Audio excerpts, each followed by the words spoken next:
আজকে আমি লোটে মাছ রান্না করব। দেখো এই যে লোটে মাছ, আমার তো খুব প্রিয়, অনেকের প্রিয় আমি জানি। তো লোটে মাছ কী কী দিয়ে রান্না করছি দেখো, এখানে পেঁয়াজ আছে, লঙ্কা আছে, ধনে পাতা আছে, টমেটো আছে, রসুন বাটা আছে, এদিকে আদা আছে, এদিকে আছে জিরের গুঁড়ো যেটা লাগবে, এখানে জিরের গুঁড়ো আছে, এখানে হলুদ আছে, এটা জিরের গুঁড়ো হলুদ, ঠিক আছে, এগুলো লাগবে। তো দেখো কীভাবে করছি। এই কড়াইতে প্রথমে তেল দিয়ে নিয়েছি। ওকে, প্রথমে রসুনটা ভালো করে ভেজে নিচ্ছি। এবার পেঁয়াজটাকে একটু ভালো করে ভেজে নিচ্ছি, লাল লাল করে পেঁয়াজ করে ভাজবো সুন্দর করে। পেঁয়াজটাকে সুন্দর করে লাল লাল করে ভাজার চেষ্টা করছি, দেখা যাক কতটা হয়, ঠিকঠাক করে হয় কিনা।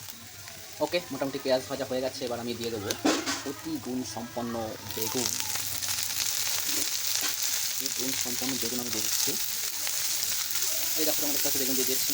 এবার কিছু বাটা আছে, ঠিক আছে, আদা বাটা আছে, তারপরে এখানে কিছুটা জিরে দিয়ে দিচ্ছি, ঠিক আছে, কিছুটা হালকা কিছু দেবো, খুব বেশি দেওয়া লাগবে না।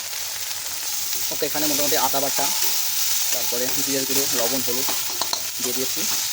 দিয়ে এবার ভালো করে এটাকে ভেজে নিই। ওকে, দেখতেই পাচ্ছ বেগুনটা মোটামুটি বেশ ভালোই ভাজা হয়ে গেছে, অনেকটা সুন্দর হয়ে গেছে ভাজাটা, ঠিক আছে। এবার আরেকটু ভেজে নিয়ে লোটে মাছ দিয়ে দেবো। ওকে, এবার আমি দিয়ে দিচ্ছি লোটে মাছ। ওকে, লোটে মাছটা দিয়ে একটু নেড়ে নেবো, ঠিক আছে, সুন্দর করে।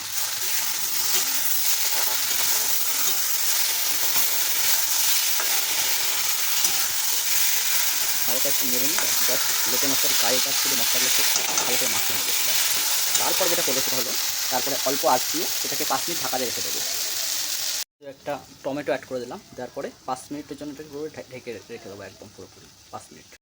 অলমোস্ট 5 মিনিট হয়ে গেছে, দেখো লোটে মাছটা গলেও গেছে। এবার জাস্ট এটাকে ভালো করে নাড়িয়ে চাড়িয়ে একটু শুকিয়ে নেবো। ঝোলটা খুব বেশি হয়নি, তো যা হয়েছে তাতে করে বেশ সুন্দর টেস্ট লাগবে, আশা করি। জানি না কেমন কি টেস্ট হবে, তো খাওয়ার পরে বুঝতে পারবো। এবার একটু টাইম লাগবে, একটু ভালো করে ঘুরে নেবো। নিয়ে এখানে যেটা করবো, এখানে এবার লঙ্কা দিয়ে দেবো, ঠিক, কাঁচা লঙ্কা চিরা আছে কিছু, এই কাঁচা লঙ্কাগুলো কিছু চিরা ছিল সেগুলো এর মধ্যে দিয়ে দিলাম। ওকে, কাঁচা লঙ্কা দেওয়া হয়ে গেল, অনেকগুলো দিয়েছি কাঁচা লঙ্কা। এর সাথে যেটা করবো সেটা হলো একদম আরেকটু পরে কাঁচা লঙ্কাটা ভালো করে মাখিয়ে নিতে হবে ভালো করে, তারপরে ধনে পাতা দেবো, ব্যাস, তাহলে মোটামুটি কমপ্লিট হয়ে যাবে। তো এটা বাড়িয়ে দিই একটু। ওকে, হয়ে গেছে অলমোস্ট। শুকিয়ে নেবো, একটু ভালো করে ঘুরে শুকিয়ে নেবো, ব্যাস, তাহলে হয়ে যাবে। সেন্টটা তো ভালোই বেরিয়েছে, দেখা যাক কেমন হয়। তো দেখি তোমরা কে কে বলতে পারো এই রেসিপিটাকে কী বলা হয়। এই রেসিপিটার নাম কিন্তু আমি বলবো না, তোমরা বলবে কমেন্টে। তো একদম খিচুড়ির মতো হয়ে গেছে, ঠিক আছে। কিছু লঙ্কা আস্ত আছে, তো সেটা একটা আলাদা বিষয়, ভালো লাগে, দেখতে ভালো লাগে। তো একদম পুরো হয়ে গেছে, দেখো, মানে পুরোপুরি কড়াইতে লেগেও যাচ্ছে না, তার মানে কি যথেষ্ট ভালো হয়েছে মনে হচ্ছে। দেখা যাক খেয়ে টেস্ট করে দেখবো যে কেমন হয়েছে। তো কমপ্লিট লোটে মাছের রেসিপি খাচ্ছে। তো এখন বলবে যে কেমন হয়েছে লোটে মাছটা, টেস্ট কেমন হয়েছে। বলো কেমন হয়েছে লোটে মাছ। খুব ভালো হয়েছে। ভালো হয়েছে, খাওয়া যাচ্ছে। হ্যাঁ।